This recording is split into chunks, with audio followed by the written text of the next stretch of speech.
Scamcan sits back.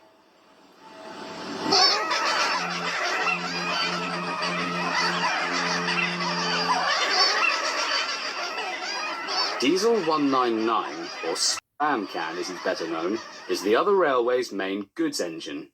He is long and blue, and some would say he looks a lot like old Stuck-Up.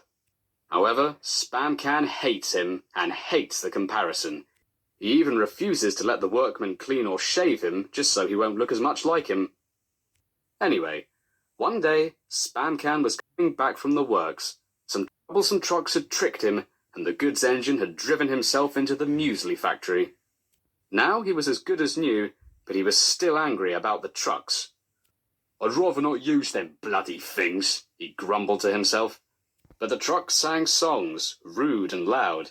Now, you're probably thinking, oh, he's a big engine, silly little truck song shouldn't bother him, but believe me when I say an other railway truck has a mouth like a drunken sailor. They were led by Scrappy, a rickety old ironworks truck. 199's a fucking twat, thinks he's fucking clever, think that he can fuck with us, that's the best shit ever. When the cock lords over us, like that fucking Blair man, we'll just make him fucking crash. Fine goes on Scamcan that. The other engines were shocked, mainly because the fuel depot got contaminated again the day before, and they all had terrible hangovers. "Be quiet," they ordered. But they couldn't be everywhere, and everywhere they weren't, the trucks began again. At last, the engines gave up. "We'll just have to live with it," they groaned. "Thanks a lot, Scamcan." "It wasn't my fault," protested Scamcan. "They said there was a steam engine in there. You would have done the same." The other engines just ignored him. One member of the railway, however, did feel sorry for Scamcan.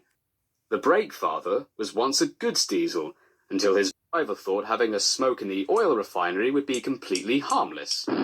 Most of him was salvaged, though, and now he spends his days as a brake van, acting as a conduit between the diesels and the trucks. One morning, he spoke.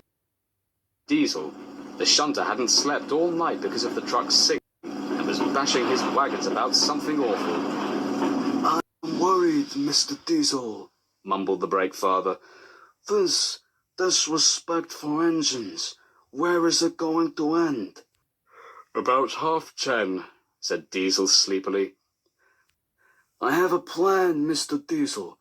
May I stay here today and help Mr. Scamcan? I believe I owe him a favor after that, unsavory incident with the prune train. And get yourself some caffeinated oil while you're at it. Tell the workmen I sent you." "That's nice," yawned Diesel, and switched track to take him to Scamcan. Soon, the Breakfather was explaining his plan to the two engines. "Good God!" exclaimed Diesel, caffeine now flowing freely through his system. "How in buggery could that help Scamcan?" But Scamcan interrupted.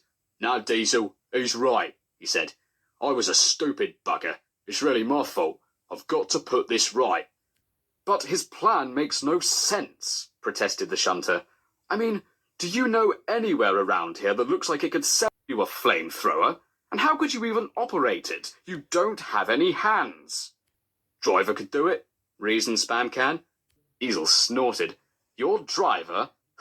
The man who needs labels on your doors just to get inside? Flamethrower indeed." All right, said the Breakfather. "So it is not my finest strategical maneuver. We will simply go with my plan B is all." "Oh, whatever," grumbled Diesel. "I don't have time for this. I've got coaches to bump. Good day." Yeah, called Scamcan gruffly. But he felt dreadfully nervous inside. Or was it dodgy fuel again? Scamcan marshalled the worst trucks 2 by 2. The workmen were all up in the signal box watching the football match, so the Diesel wouldn't be disturbed. "That is the way, Mr. Scamcan," whispered the Breakfather. "And if you leave that Scrappy until last, he will be behind you. Just do as I say, and your vendetta shall be successful." At last, all the worst trucks in the yard had been arranged in one long line, with Scrappy leading the way. Scamcan backed down and his driver coupled them up, but not without briefly getting tangled in the chains himself.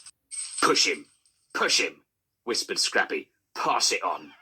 The silly trucks giggled, but Scamcan felt determined. Revenge was burning in his engine, and his wheels gripped splendidly on the gritty rails. I'm ready, Breakfather, he said bravely. It's payback time. That is the spirit, cheered the Breakfather. Now, out with the claw. What? Do it. Out with the claw, now. Again. What? Do you not still have that oversized grabbing claw? You bloody idiot, snarled Scamcan. I'm not the one with a ruddy pincher. What the hell were you There was a loud scraping noise. The diesel's brakes had jammed. Oh, brilliant, he growled. See what you made me do, you senile shed on wheels. Oh, came a voice. I don't like this. It was Scrappy. Scamcan was so busy telling off the Breakfather that he didn't notice the truck was being squashed against his rear end. Stop pushing! Stop pushing! Wailed Scrappy. Oh! I'm gonna implode! And he did. Spectacularly. Then there was trouble. The noise had drowned out the television in the signal box and forced the workmen outside. The Thin Git was among them. What in the name of Beeching's buttocks is going on? He demanded. His eyes clapped on Scamcan and the remains of Scrappy. 2 and 2 came together pretty quickly. It was his fault, sir, protested Scamcan, eyed an embarrassed Breakfather. The Thin Git inspected Scrappy. As I thought. Rotten wood, rusty frames. The best truck the ironworks could afford. He brandished an angry finger at Scamcan. I hope you enjoy working in this yard, you big blue bastard, because you'll be here for a very, very long time. Nowadays, Scamcan works overtime to recoup the damages he caused. But the trucks are always quick to warn each other. Take care with Mr. Scamcan. You play tricks on him, and he'll crush you without even moving a wheel.